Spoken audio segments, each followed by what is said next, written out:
Hi. We ended up working on the same research project. I did my FBI scoping out, figured out who she was, wanted to check, is this somebody I want to work with? Then ended up that actually we had very similar values and really aligned. And we worked on that project together. And then we went to the launch of that project. There was somebody there. Yes, yeah. So I was very audacious in the fact that I wanted to do this research project that was going to revolutionize the world. But at that time, I didn't have any research experience. But I knew that I didn't have time to wait around, right? I didn't have time to wait around. And I think this is just a journey of an example of, you've just got to say you're going to do it and the universe will work for you. So I said I was going to do it. I even secured the funding and the project and everything. And along the way, I met Reese and Michelle, and I remember I did a whole presentation for them because I was like, in the back of my mind, I was like, y'all, I got. You need to work with people that are smarter with you. They're gonna save you. Richard Branson says it. I think what makes this team work is that everybody in their respective area are just the best of the best. Like, I don't just see Reese and Michelle as colleagues or people on a project. They're people that I deeply admire for the knowledge that they have. Very nice. This is the only nice things I'm going to say. I'm going to get back into all of it. But I deeply admire, like when I'm in other spaces and I talk about Michelle, I'm talking about her in a way that I'm in admiration. I love the work that she does outside of global child maternal health, the work she does in genetics. I love that she's very structured in her approach, methodological. I love Reese's passion, you know, from her social work background and how she brings all of that in. So I think it's working with people that you deeply admire, that you deeply respect, working at people who are confident in the areas that they are confident in. And I feel we all bring different skill sets. So together is like we're unstoppable. And I think that's what makes us work. Yeah. That they can do for themselves, that the community is strong and that there's always hope, that the women that I've worked with, and it is mostly women, are leaders.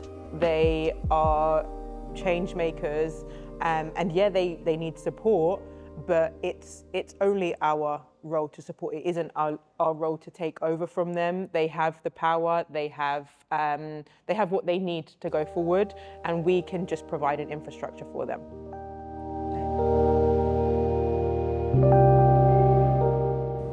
I feel like a really pivotal stage was the launch of Black Child Clean Air. Yeah. Because I think that was like being on the precipice of something that we just didn't know. We didn't know how receptive people would be to our organisation, to the findings that we were sharing with the rest of the world. And I don't think we were prepared, definitely weren't prepared, for what came next in terms of people just wanting us. A piece of us all the time. And actually it was amazing because it's meant that we've been able to grow within ourselves and understand better what we want as an organisation. But I think it was really challenging. It was really overwhelming because people just wanted us and obviously Agnes as the kind of engagement lead to speak at all of these events, to be giving time to all of these organisations, sometimes not remunerated appropriately. But it just meant that we were in demand, and I don't think we were prepared for being in demand at that level so soon. And it was definitely a learning curve for us, and now it means that we can take the time to sit back and see what choices do we want to make. Because there was definitely a point where I remember you talking about feeling like you couldn't say no to things. We didn't want to say no to things because we didn't want to lose opportunities. But now we are in a position where we feel like we can be very selective and we can curate how we want our organisation to look like and how we want to work going forwards. Yeah. For me, my last words to anybody watching this is that you can do anything that you can put your mind to, you know.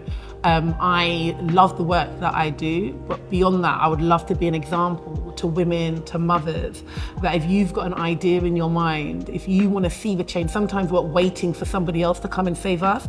And what I've learned is that nobody is coming to save us. We have to save ourselves, so that you can do anything. I think that's the main thing. I think for me, the aim is to be jobless. It's, I really hope that we get to a point where we're not needed anymore, and we can just kind of dissolve into the ether, because that will mean that is a complete admission for us.